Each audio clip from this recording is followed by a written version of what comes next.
This is the Hockey Podcast Network, your home for hockey talk on every team in the NHL.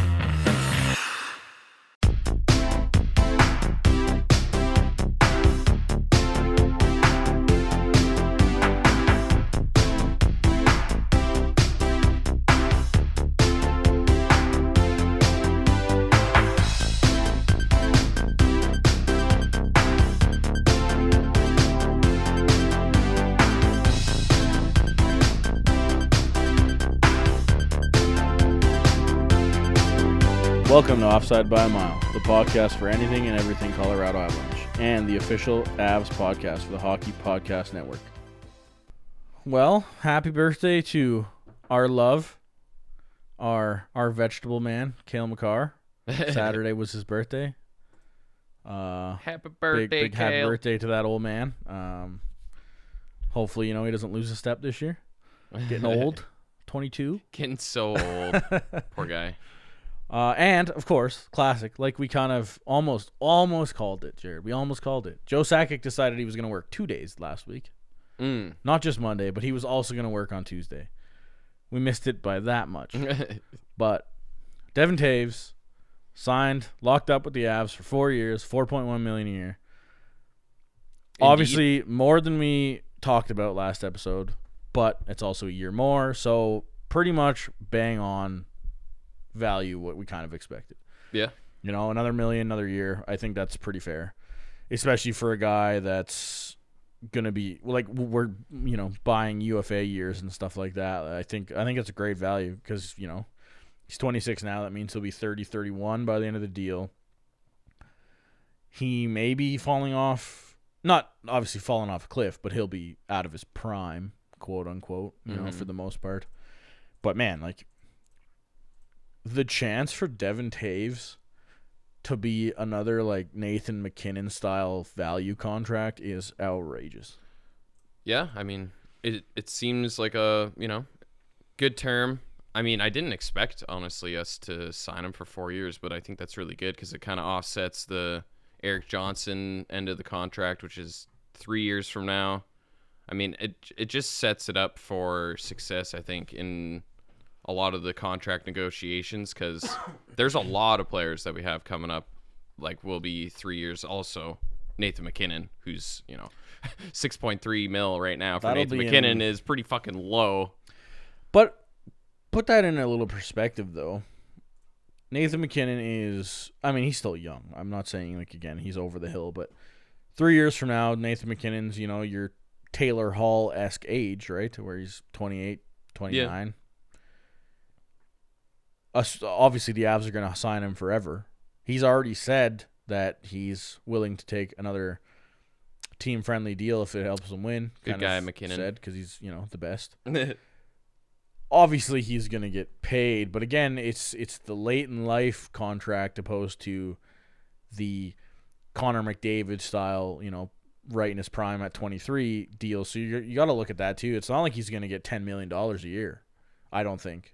Like, I don't think Nathan MacKinnon's going to sign $10 million a year then.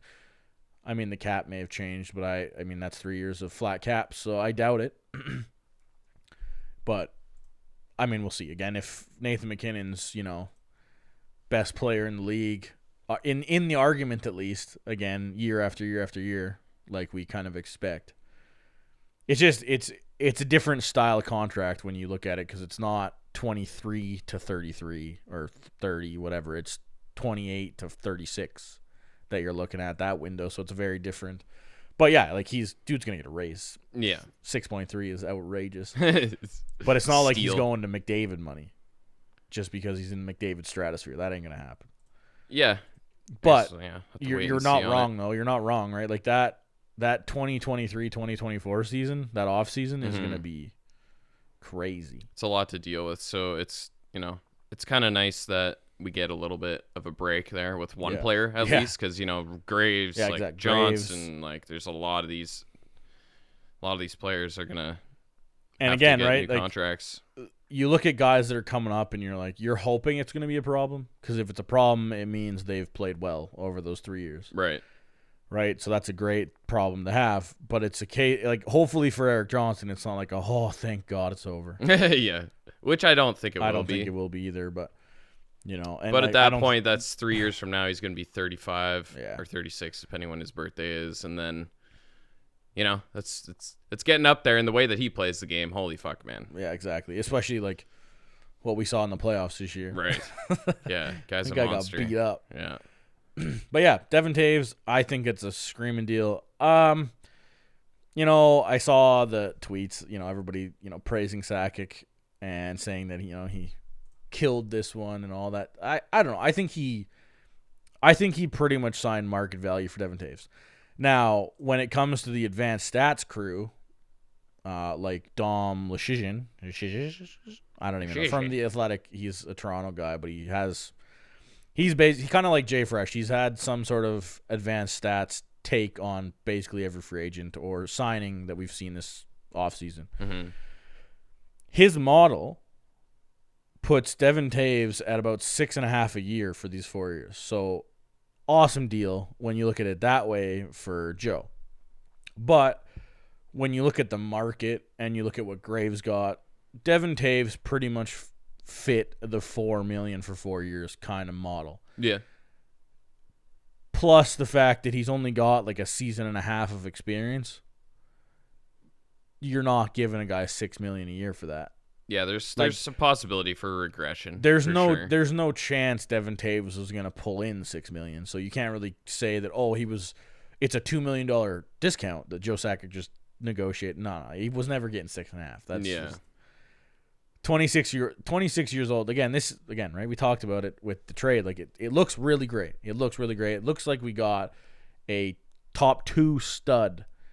Yes, he only played top 4 minutes in the Island the last year and a half, but his numbers, his advanced stats numbers are like top of the league numbers, right? That it looks like top pairing guy. But again, 26 years old, year and a half in the league. There is room for plenty of swings for this guy. Mm-hmm. Which is why the $4 million fits, right? Yeah. Plus, let's also not forget, this is the New York Islanders he played on, and that team defensively is insane. And yes, part of that is personnel, but a lot of that is the big boss on the bench. Yeah, the system. Trotz. Yeah. Right? Like, the New York Islanders went from last in the league in goals against average to best in the league the moment they hired Barry Trotz. Yeah. They didn't change their entire roster. So let's just put that in perspective too, right? Like I'm so jacked to see Devon Toews on the Avs roster. I can't wait. Definitely. But it's just, like before we get too screaming ahead of like, oh man, Joe Sakic nailed this one. He's going to be amazing. There is room for regression. There's room for improvement. There's room for everything. Yeah. He's not a guarantee by any stretch. Yeah, but still, man. But I think like the risk factor Exactly. is pretty minimal, right? right? Like, well, exactly. How? Because he can't get much. Like, there's no How way he's going to bad- be terrible. How bad does he have to be to where you look at him and go, wow, we're paying him $4 million? Like, I mean, if he plays like Big Z, Yeah, for sure. but like we know that's not going to happen. That's pretty unlikely. The guy's probably 3 times more mobile than Big Z was. Although Big Z could get going If he felt like it. Yeah. But agility wise, not even close, right? I mean, yeah, I'm stoked though. It's and I think we've kind of talked about this a little bit, and I was seeing some tweets and stuff in the Twitterverse just kind of about how almost is our defense core too crowded now. Which is honestly, it's such a weird take to me because it's like, how?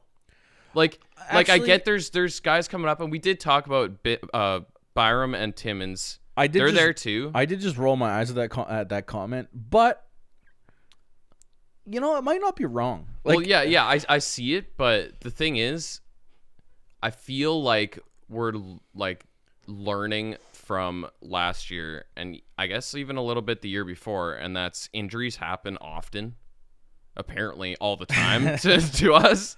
Fuck and to life. have more personnel that can play good hockey and a good amount of minutes is just never going to be a bad thing. And also, it gives getting Toews in here gives Byram and Timmins just that extra little buffer zone.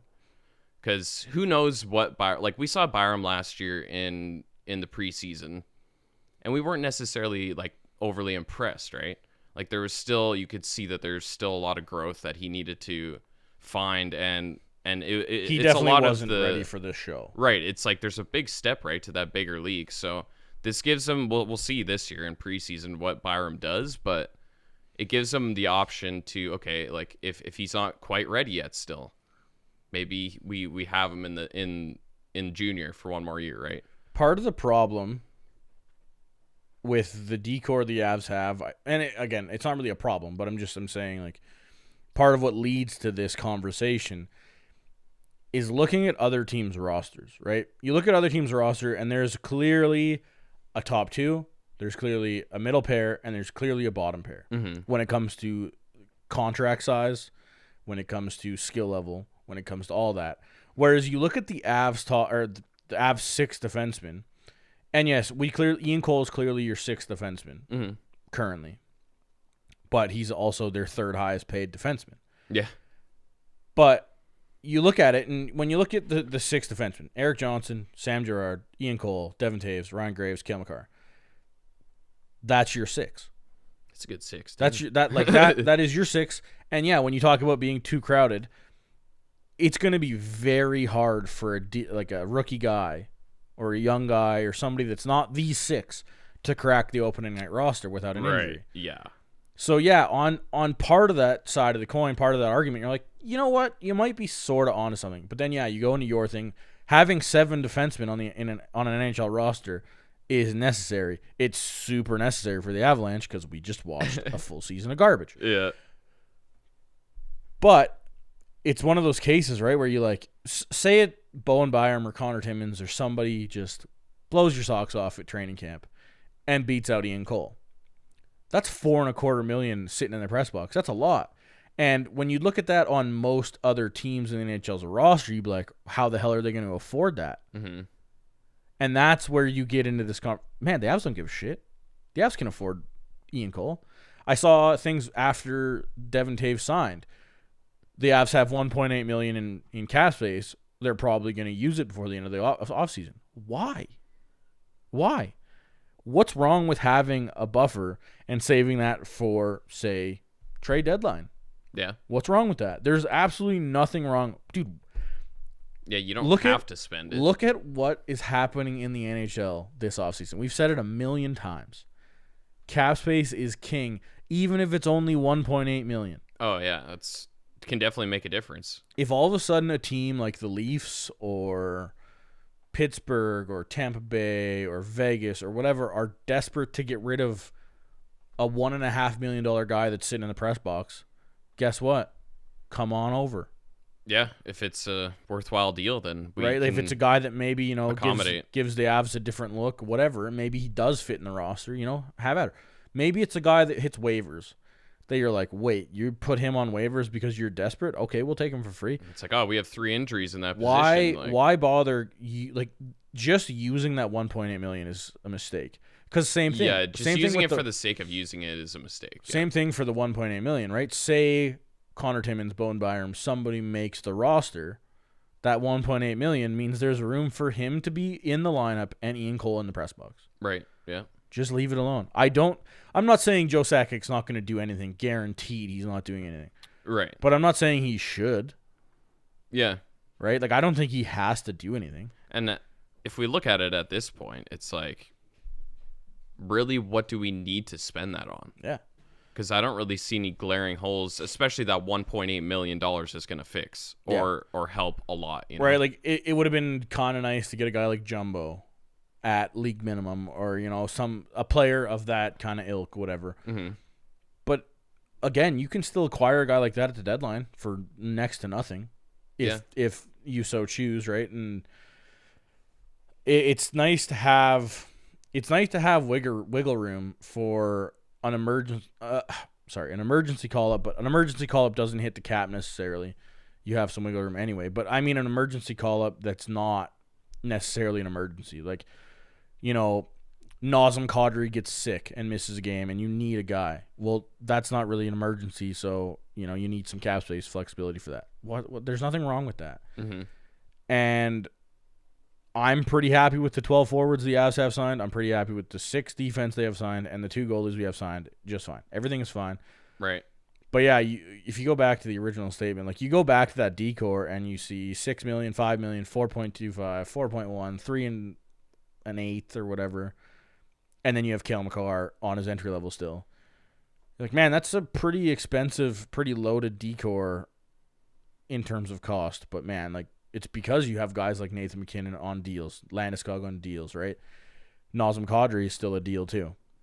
Yeah. Right? Like it's a good deal. You can afford to have a expensive defensive core like that looks like that with a guy like Eric Johnson who's maybe not worth $6 million, a guy like Ian Cole who's definitely not worth $4.25. Mm-hmm. It's fine. It's fine. It is fine. Right? So I don't know. Crowded, yeah, I guess the competition's going to be pretty stiff in preseason, but yep, I think it's great. I love the way this roster is constructed at the moment. I think it's set up for, it's just like another fail-safe, Yeah, I exactly. feel it's comfort. It gives you a lot of comfort. And that's, especially on the D side, I feel like that's a new thing for the Avs in the last couple of years, right? Yeah. It's never really been that secure. So, I mean, yeah. Plus, another thing, too, if you go to that $1.8 million, right? That's preseason cap space, whatever. But think back to last year where Colin Wilson got hurt for the season. Done. Right. Well, guess what? Imagine, hypothetically, that's a guy like JT Compher. Well, he gets hurt for the rest of the season. Now you have his $3.5 million plus that 1.8 to go get a replacement for however you go to get that replacement, right? Like, it all of a sudden becomes a very big hole and a very extensive amount of cap space that you have to work with, opposed to just only what that guy that got hurt is worth, right? So, yep. I definitely think it's good for the Avs to hold that if necessary. Again, if there's the right guy to put in that hole of $1 million, 1.8, whatever it ends up being, absolutely go get him. But yeah, it's a nice little cushion at least, again, we've talked about it, right? Shane Bauer is still an option. Martin Kaut's an option. Sheldon Dries is probably an option. Logan O'Connor, we saw he's an option for sure. Yeah. Right? Like, again, they might push Tyson Jost out of the lineup. That's fine. Whatever. But again, because of that $1.8 million, you have space to deal with that. Yep. So I don't know. I like it. I love this situation the Avs are in still, because even that, like, it's so hilarious. The Avs are $1.8 million from the cap, and you go on Cap Friendly, and they're still halfway down the list of teams again, like cap wise. And you're just like, man, this is bonkers. Like, yeah. Arizona, $84 million. Obviously, some of that's LTIR. Vancouver, $83 million. St. Louis, $82.5. Leafs, $82.5. Washington, $82.5. Vegas, $82.5. Anaheim of all teams, $82.5. You're like, yeah. What the fuck is going on? Yeah, what a shit show. So it's just like, this season, this off season, December is just gonna be bonkers. Or whenever push comes to shove, and there's a firm start date on that season. Holy crap! Watch out. There's gonna be money flying again. Yeah. Yeah, everybody's gonna be scrambling, trying to figure their shit out. Oh man, yeah. I guess speaking of deadlines or start dates and all that jazz, came out this week. I don't even, Thursday maybe? Was it Thursday? I don't know. AHL Board of Governors met, and they decided February 2nd or something was the start date. February 4th or something. Yeah, something like that, whatever. Yeah, so they that's when they plan on starting. I believe the OHL came out with that same date as a start date for their league. We'll get into some more of that in a second. Oh, the OHL. Oh, the OHL. Watch out. Rona makes people dumb, I think. But yeah, so I don't know if that is a sign of things to come for the NHL, but it kind of feels that way. It kind of feels like, why would the AHL start after the NHL? But obviously we haven't heard anything about the NHL's start date being moved since forever ago. But I still think it's crazy. It's November. It's November 2nd, I believe, when you're listening to this, if you're listening to it on Monday.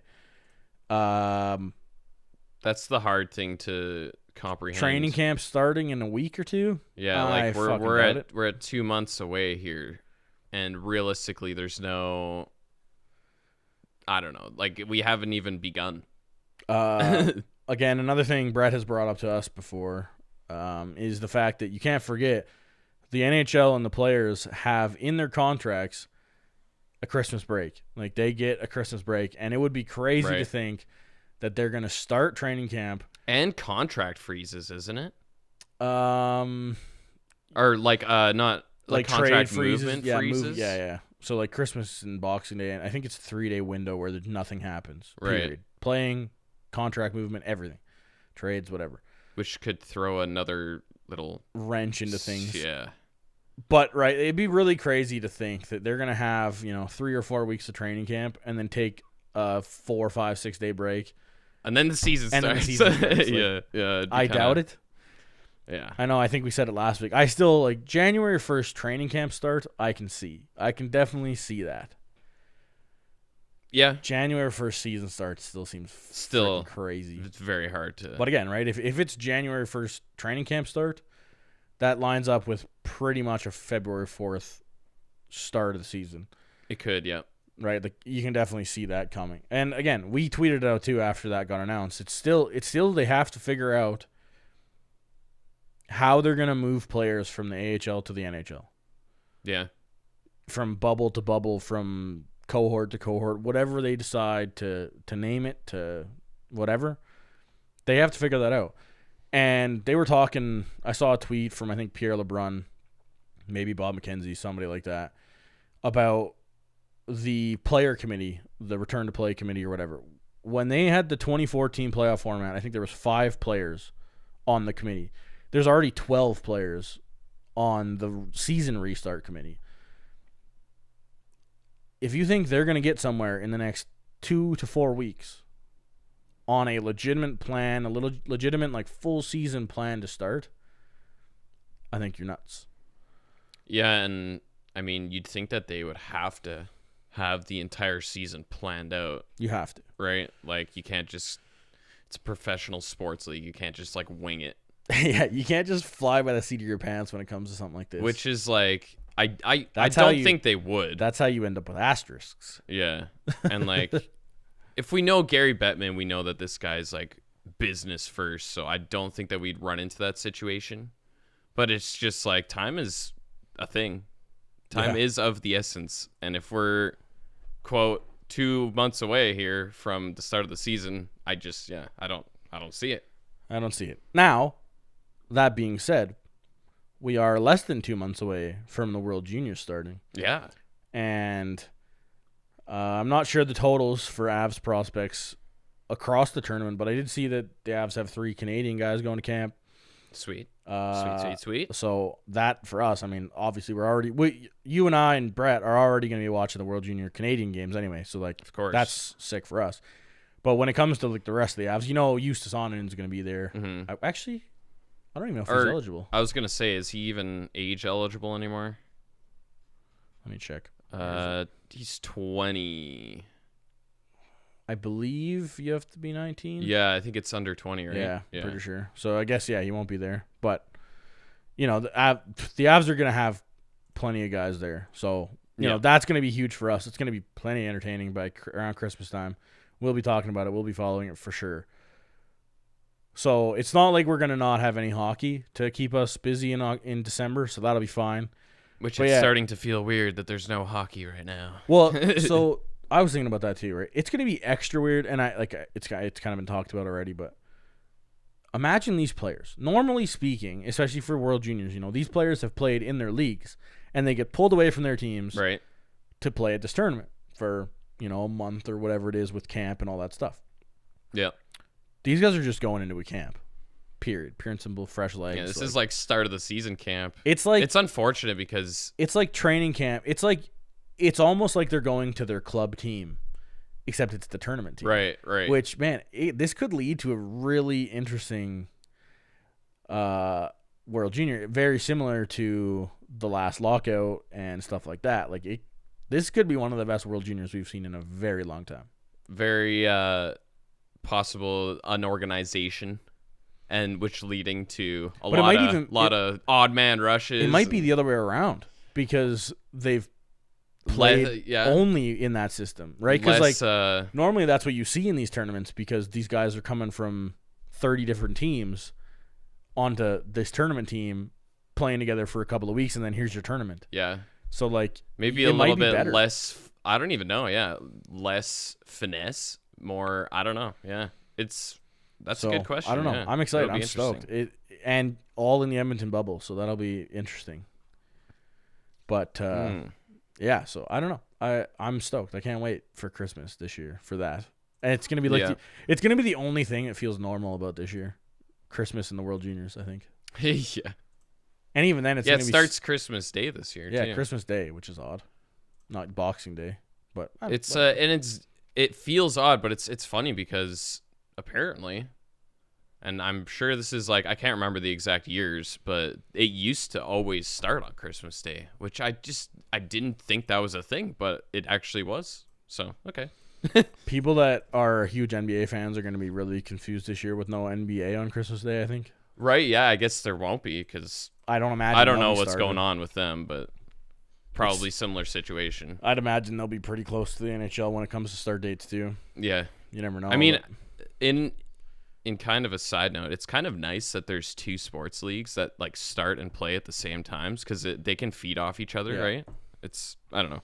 It's kind of nice. And they kind of did everything the same, like similarly, aside from locations. Right. And things worked out very similarly too. Mm-hmm. Now, back to the OHL. Now, again, this is part of the CHL, the Canadian Hockey League. It's our junior league. The OHL is the Ontario branch. They have decided that they're going to start playing hockey in February as well as the AHL. However, it has come out that they're playing no contact. Well, sorry, no body checking. Yeah, and I'm sure by now, if you're listening to this podcast, you've seen it on Twitter. I'm sure you've seen it, and I'm sure you've seen the takes on the no body checking. I'm going to be on that same side as most people going, for why? For why? For why? Yeah. I want to hear the explanation from some scientists that decided that this makes sense. Because they're going to be playing with full rosters, as far as I know. Which means you're going to be sitting on the same bench, unless they expand the benches because there's no fans in the building. Some buildings don't have that option, though. 6 feet apart, everybody. Just got players in the stands. You got, like, some plexiglass foldable side glass that they just fucking, oh, it's my turn. It's like the NBA, the NBA style. It's like 3 rows of bench. Yeah. But yeah, so they've decided that body checking is not going to be allowed this year. And, like, so is that, like, final? Because, like, I did get that vibe, too. But, like, it just, final. It's weird because it seems like it's final, but I don't know if it is. It's just like anything. I'm sure they can retract and go back to. I guess it's for now. This is what's gonna happen. Yeah, it sounds like, barring response to the backlash, I believe this is final. And this is like from the Canadian government, right? I think it was the Ontario government or the Ontario government, yeah, that has proposed this and kind of said like either you play without body checking or you don't play. Yeah. Makes a lot of sense there. Which I guess if you go into the grand scheme of things, playing versus not playing is probably better than nothing. For sure. But when it comes to a fan experience, I don't imagine this I don't imagine this is going to be great. Well, oh man. And I've seen people, like kind of jokingly compare it to like, not compare it to women's hockey, but like, oh, the women's hockey plays like this. Yeah, that's different. They play this and they're good at playing it that way. These players have gotten to the junior hockey by body checking, by playing hard, by all this stuff. And all of a sudden you're going to be like, no body checking. All of a sudden body checking penalties exist and stuff. Well, like, it's going to be very odd. And when you go and you expand a little bit past that, how the hell is it going to be at the draft? All these guys, and their stat lines are just going to be thrown out the window. Like, I don't even know. Yeah, next year. Like, how do you compare a no-hit league to a hitting league? And, like, how do you, like, a defenseman? How do you judge a defenseman that's going to be going into the NHL and playing the body, and you just watched him play no-hit hockey for the last year of your life, or his life? And, like, I don't know. The thing and the arguments that I've seen that I relate to the most, and, like, just it just doesn't make sense how body checking on its own is more of a risk than, say, lining up for a face-off. The guy's fucking right next to you, and you're shoulder to shoulder. Where's the difference? Just, they're going to do the NHL style. You know, like how a couple of years back the NHL made the hash marks wider. They're just going to make them even wider. So really it's far gonna be away. It'll be like 6 or 7 feet apart. No touching each other. No okay? touching each other. I don't know how they're going to do the actual face-off. Like, centers are just going to have to wear hazmat suits or what? Extended sticks. Yeah, you get your special face-off stick, and then you go back to the bench. What happens when the puck goes in the corner? Am I not allowed to even touch him? Because that's to me, like, if you're taking away hitting, then in that perspective, you have to take away contact. Yeah, because you don't want them to be close what's the difference? What is the fucking difference? You could, like, I just don't see it, and that's why I just loved that Bob McKenzie and both him and Darren Dreger both commented on the one tweet that I saw that was, I believe it was the Ontario government or the health minister of Ontario or something. I cannot remember. But they were just like, Bob McKenzie put like a 3-tweet thread just like asking really solid questions and like wanting explanations. Like, it's not like he's being like, you guys are fucking idiots. He's being like, okay, if this is the decision, pretty much like already what I've been going through, like, what is the difference between this and this and this and this, and then body checking? Yeah. What's the difference, and how do you come to this conclusion that is the biggest risk factor, but everything else is fine? You've committed that somebody has convinced somebody that body checking is going to reduce transmission rates. And I want to hear that conversation. I want to hear that explanation, because logically, from a layman that's not a scientist, that doesn't sound like it makes sense. Right. And it feels like I'm on crazy pills. It feels like I'm an idiot because somebody thinks that makes sense. Because, yeah, like you said, right, like, they're going to be poke checking each other, right? Like, so basically, in theory, this is how my brain is trying to process what I'm going to expect. Mm-hmm. We've kind of talked about it. Non-contact women hockey, or non-body checking women's hockey. Again, right? Like, I think we've mentioned it before, right? Like, USA versus Canada, those Olympics and World Championships and all that stuff, those are great games, and they're as close to body checking as you can get in a non-body checking hockey game. Right.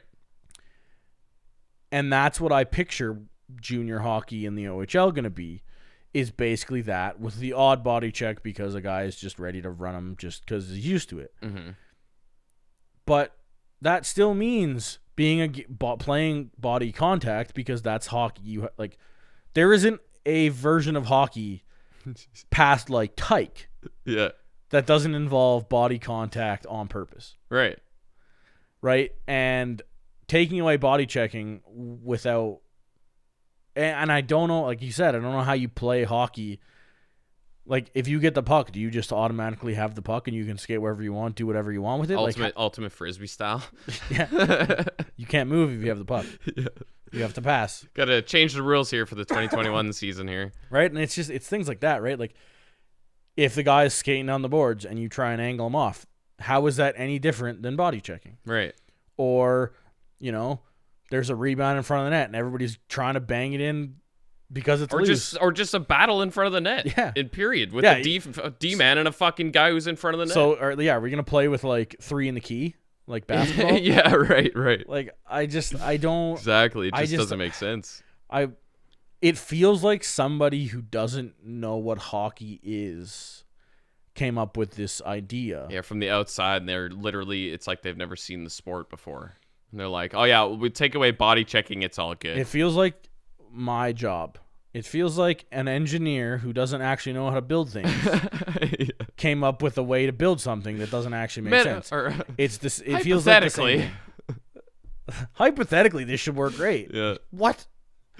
I don't know. It's bonkers, and it's just blowing up Canadian hockey Twitter because it's insane. Now, that being said, the CHL is made of the WHL, which is Western Hockey League, which is BC, Alberta, Saskatchewan, Manitoba, and then a little bit of the States, which that's a whole nother ballgame. I don't know what the hell they're going to do. Oh, yeah. You got that's a couple, I think 2 or 3 teams in the States. Like you got Seattle and Tri-City and somebody else, Spokane or something. Yes, Spokane, yeah. Yeah, right. So you have those 3 teams in the States. So like I don't know how the hell that's going to work. Maybe they just don't play or something. Or they get shoved into Canada. I have no idea how that's You're using this rink tonight, that rink tomorrow. And then so you have the WHL, you have the OHL, and then you have the QMJHL, which is Quebec and the Maritimes. And they're having all kinds of issues too. I know they were talking about like banning fighting, which that is an easy thing to ban. I believe the OHL was also banning fighting. So I mean, they're already trying to do that pretty much anyway. Yeah. So, but then like I think Quebec is the worst province in Canada for COVID. So that on its own is just a shit show trying to get that league going. Right.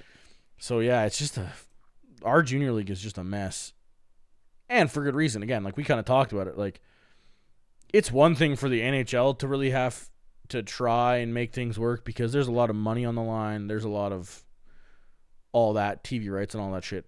But like you talk about like the AHL and then junior leagues and the U.S. National Development Program, college football, high school football, CFL. college CFL, right? Yeah. Like all that stuff. That's yes, college football makes a lot of money, but like the players themselves don't. So it's just one of those things, right? Where it's like, man, if you get COVID while playing this sport, is it worth it? We've kind of talked, I think, I have kind of joked around about it for like beer league hockey. If I was to go play beer league hockey, as much as I want to, if I go get COVID while playing and spread it to 10 other people, is it worth it? Fuck no, it's not. I'll sit like, as much as I want to for my sanity, it's probably not worth it. And that same thing goes to be said about junior hockey, where those guys, basically at most, their money making is scholarships to schools. College football is scholarship to schools. AHL hockey, it's 35, 45, 50 grand. Yeah, it's pennies compared to NHL. ECHL is even worse, right? It's all that stuff. And that's the tough thing about those leagues too, obviously, in that regard, is they just don't have the resources like big leagues like the NHL, NBA are have. Like I highly doubt the OHL is going to be testing every player every day. Right. And the AHL probably the same way, right? Like it might happen, but the AHL I could see doing it because NHL funds all that shit. Yeah. But unaffiliated stuff like junior hockey, I don't know how they're going to deal with that, right? And it's COVID and shit's been crazy. Sketchy, man. Yeah. So yeah, I don't know. It's crazy. It's unprecedented times. Haven't heard that one. This is the new normal. This is the new normal. But yeah, so I don't know. It's just the no body checking thing. It's bonkers.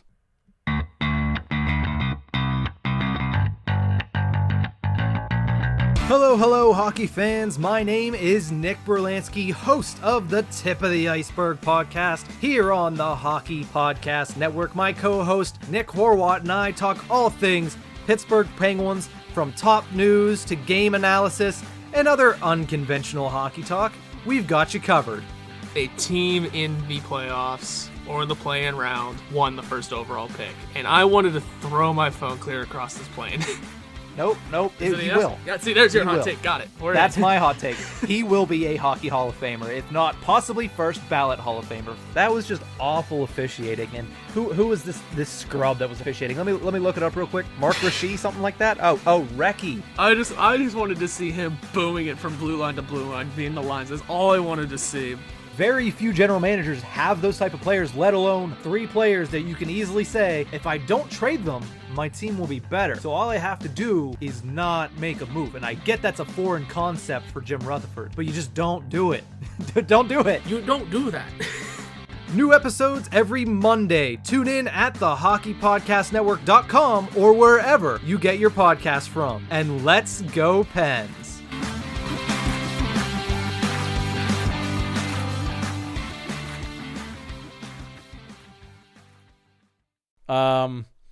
Finally, did you catch, I mean, unless you were living under a rock, you definitely did, but like the Dallas Stars reverse retro jerseys? Yeah. Whoa. Yeah. It's funny because I don't think we were talking on podcasts about it, but we were talking about glow in the dark jerseys. Yeah. Like within a couple weeks. Anyway. Yeah, I think so. And it's just funny because, there it is. There we go. Now, there's going to be a point where these jerseys are sick. Coming out of the tunnel pregame is going to be epic. And it's funny because I think we were talking about Seattle. That's what it was. Oh, maybe. And we were just like, oh, well, it'd be, yeah. Like, we were just talking about jerseys in general. But that's the other thing, too. And it's funny because these reverse retro series of jerseys that are going to be coming out for the NHL, it's just so funny because it's like, money grab. It's like, how can we make money right now? Let's get a new jersey in there. Maybe, people are going to buy the jersey because, people will. Yep. It's just funny because it's just like, we'll just get a little bit of a extra income here from some jerseys. But those would look also, like you're saying, coming out in the tunnel in the dark, in the crowd, that would look sick. Too. That like would look so cool. They will legitimately, as eye bleeding as they look in the dark, they're gonna look I gotta bring it up. Awesome. During a game though, I don't know how many of you people play NHL, but it feels like an NHL created jersey in real life. It is gonna blow your TV up. In a hockey, it's going to be crazy. It's going to be hard to watch for the couple of games that they wear them. But, that's not the first jersey. That's not the first one of these reverse retros that have been kind of leaked. And I mean, Dallas officially released these. This wasn't a leak. This was all said and done. This is coming out. They've printed them. I've seen them hanging on the shelf, right? But then there's the other ones. Like, you look at, the Pittsburgh Penguins reverse retro that's, the Pittsburgh and we're in letters, whatever. Looks a bit odd. There's the Flyers one that looks a bit odd. The red Las Vegas. Oh, yeah. Vegas Golden Knights jersey that looks really odd. But again, it's really weird. Like, it's weird to think, well, not think, but it's a weird time for Vegas to get a reverse retro, quote unquote. And that's where I think this part of this is kind of not bad marketing, but weird marketing. Because calling it a reverse, calling all this stuff the reverse retro style, you can't retro a Vegas Golden Knights jersey. There's no retro. That's not possible. Looking at Avs stuff, it's hard enough to go retro for Avalanche stuff. Mm-hmm. There's not a whole lot of retroing you can go to. It is very you could make one and be like, isn't that our normal jersey? Yeah, the jerseys have stayed pretty consistent color wise for the Avs until you go into a Nordique style. Right. But at the same time, we were looking at it before the podcast, before we started recording. The San Jose Sharks rumored reverse retro jersey is not reverse of anything. It's just retro, and I like it. It actually looks pretty good. Yeah, that's a nice one. But it's not reverse anything. And, the whole idea of the reverse retro is take an old jersey, flip the colors around, call it a day. Well, Dallas sort of did that because, obviously they've never been legitimately black. Well, I guess that's not true. They have been black, just not with that logo or that green. Right. So they've adjusted but did whatever they thought. So it's weird. It's just weird marketing that they're calling them reverse retro because if you go into the straight up wording and try and go back and make a reverse retro, the Avs don't have that option. Because to me, if you go to Nordique style and reverse retro a Nordique jersey, holy fuck, Yes, that's gonna be garbage. garbage. I had to look up a Nordiques jersey because I needed to I needed a refresher. Like, imagine it's So, a red Nordique jersey. That's what I'm saying, dude. What? That's what I'm saying. If it's red and then the blue accents or something, Blue logo, red jersey. we can't have a red jersey, dude. That's way too fucked up. That is way too weird. So to me, I don't expect. Nordiques jerseys were sick, man. They're actually kind of sick. I think we've kind of seen it with like the Nathan McKinnon Instagram story. I think it was where he had the new gloves that were basically the same gloves as the Stadium Series gloves. Right. That screams Nordiques is coming. And I think that's right. Now, the question is, though, to me, the question I pose to you Avs fans that are listening to the podcast, in reverse retro theme, we'll put 3 answers to this poll. Reverse retro themed Nordiques jersey, and I mean reverse retro, very odd, not a Nordiques jersey you expect to see. A regular ass Nordiques jersey, similar to the way that the San Jose Sharks went back in time for what they're coming out for their reverse retro. So, a fairly normal style Nordiques jersey. Or a reverse retro Avalanche jersey. Now, again, this is a question. I don't know what the hell they'd have to do to come up with this. I almost feel it would be a baby blue, not necessarily baby blue, but a blue similar to the Stadium jersey's color, opposed to well, actually, no, that's not even fair. That just looks lighter because it's more than the blue shoulder caps we normally see. But maybe a baby blue kind of Nordiques color style, but with an Avalanche logo on it. Maybe that's the case. Maybe it's an Avalanche logo on a Nordiques color scheme. Maybe that's how they reverse retro it. Yeah. But yeah, so basically I'm thinking a very weird reverse retro. Just straight up a standard Nordique style retro, or an Avalanche retro jersey. That's your choice. What do you want to see? What are you hoping for the Avs reverse retro jersey that we see for this season? The fourth jersey, as it will. Because most likely you're going to have, the same 3 jerseys we had last year. The dark navy blue that we saw with the the squared off triangle or whatever you want to call it, and then the regular home and away Avs jersey. Those are probably your 3. I don't think those are getting changed at all. And then you're going to get this 4th reverse retro jersey. What do you want to see? Because, I think it's obvious, but fuck yeah, I'd love to see a regular Nordiques jersey. Yeah. But there's no way it's a standard, exactly what we saw the Nordiques wear. It's going to be changed. Yeah, but it's just, I don't imagine it's going to be gaudy. It'll probably look good. Yeah, and that's the other thing. I wonder if they would use the Nordiques logo, or it's never been a thing since they moved. But yeah. I think the way Carolina has dealt with the Whalers recently, right, and kind of the way that stuff's going, and then you look at the Vegas Golden Knights, how yes, it's their shoulder logo, but it's also kind of historically Vegas too, that little star logo thing. Right. I feel like it's a jersey that people would go nuts over, because Nordiques jerseys are still pretty popular, especially up here in Canada. Yeah. And I also saw the proposal of the Avs wearing the Nordiques jersey playing the Habs. Hells yeah, I can dig that. Yeah, that would be the time to whip it out for sure. Yeah. Even though, are we even going to be playing Montreal this year? Yeah. Who the fuck knows? I don't know.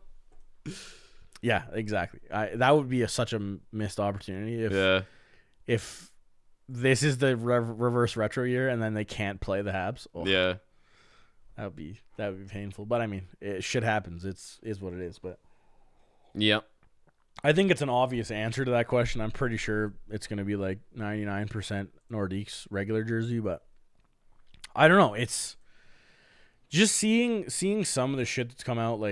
I don't know what the Oilers are going to do. Yeah, they're kind of in the same They're boat. already reverse retroed. Yeah, they're Go back to the oil drop. Just the oil drop. God, those were gross jerseys. Ugh, so bad. Man. But it's so symbolic. And then like, looks like the Flames are gonna go back to horsey. Oh man, if they go back, if they bring that horse jersey fuck back, yes. oh, I gotta buy one of those. I love the horse jersey, and so many people hated it, and I remember when it first came out, and I was like, what the fuck? But then I remember when it left, and I was like, well, damn, I kind of like it now. I'm interested to see what like St. Louis does. Yeah, because again, right, like if you go reverse retro thing, like, well, like that's the other thing is like, how the hell is that Dallas jersey reverse retro? Yeah, but like, even then, right, like you look at the Flyers jersey, that's not really reverse of anything. The reverse term, it's very loose. The reverse terminology in the retro or in like that, it just doesn't really mean shit. Yeah, because like I kind of expected the Flyers to kind of go black and orange only, but even then they've had that jersey before. Yeah. When you look at, like, again, back to St. Louis, they already kind of went retro with the jersey last year. I think their third jersey from last year was that one with the red on it. Oh yeah, from back in like '95, right? They kind of already wore something like that. But I would imagine that's where they go if it's the Blues. Like, I'd imagine they go to something like that. But then is it, instead of being mostly blue, do they go mostly red and then some blue trim? Like, yeah, that's the funny thing is how hard of a switch up are we going to be seeing here? Yeah. Because I could just see like it coming out with some of these jerseys. Like, there's going to be two teams playing, and you're like, who the fuck is playing right now? Like, who is this? I need to see the score because I don't know. The thing is, teams. most of the time, I don't think we're going to see them playing each other in their retro jerseys, because I think most teams are going to be dark retros. Pittsburgh's are white. Pittsburgh's are white. Phillies are white. But I think a lot of people's are going to be color based, so that means they're going to be at home, and there's no way you're going dark on dark. Right. However, we were joking around before we started recording. Could you imagine if Philly went with a black on orange, or sorry, orange on black, and then they played basically like Dallas Stars style jersey, but orange for Philly, and then they played each other at the same time in just glow in the dark ridiculousness. Glow in the dark oh off. God, your eyes would explode. But yeah, like, I don't know. New jerseys are always fun, but I think a lot of the time they miss the mark. For sure. Why do you think we see so many of these jerseys last like a year? Like we were talking about the Flames jersey, the Walmart jersey, I call it. The one with the curse of Calgary and on the front. Darker red or whatever. Is it the same red as it actually? We actually have it up in the studio because you know we live in Calgary. Man cave is a Flames den. Yeah. But yeah, like that was a pretty big miss. You didn't see too many people wearing those jerseys, and they were gone within 2 years? They were a year? real on sale when they went. Yeah, too real on sale. Yeah. But yeah, so like I don't know. It's again, right? You were talking about it. How do you make more revenue? You bring a new jersey. You hope for people to buy it. Just look at the stadium jerseys from last year as well for the Avs. Like, but I mean, again, right? You look at the history of the Avs, 95 to now. The jersey hasn't really changed. The burgundy's got a little darker, but really, it's aside from some odds and end jerseys and like the third jerseys, the main jerseys really haven't changed. So if you want to like reverse retro them, I don't know how the hell you make that happen. Yeah, like the logo hasn't changed, the color scheme hasn't changed. Like basically, the whole setup of the jersey hasn't really changed, which is not a bad thing. No, at all. I love the jerseys, love the burgundy and the blue. I love it. Like it's a great combo. It works, and it's just set up well. But how the hell do you make a retro jersey? I don't know. But yeah, you want to sell some jerseys. Again, the more you change the jersey, the more chance people buy them. True. But the more you change the jersey, the more chance you miss the mark and also make a true. shit jersey. Yeah. So, I don't know. I guess we'll see. But, I mean, that's what we get to look forward to. That's what we get to look forward to for the next probably month and a half of discussion, is just watching teams come out with new jerseys. And, like, I don't imagine Joe Sakic's a very busy guy over the next 6 weeks. I don't. But, yeah, I don't know. Till then, thanks for listening. And happy birthday, Kale. Yeah, Kale, my man. Devon Toews is officially a member of the Avalanche. And We will talk to you Monday. The biggest thing you can do to support us is by going to iTunes or Apple Podcasts and giving us a 5-star rating. Also, if you're looking to donate to the network, visit the Hockey Podcast Network's Patreon page. All donations go straight to the podcast host. Thanks, and see you next episode. You're listening to the Hockey Podcast Network on Twitter at HockeyPodNet. New episodes every Monday and Thursday. Download at thehockeypodcastnetwork.com or wherever you get your podcasts from.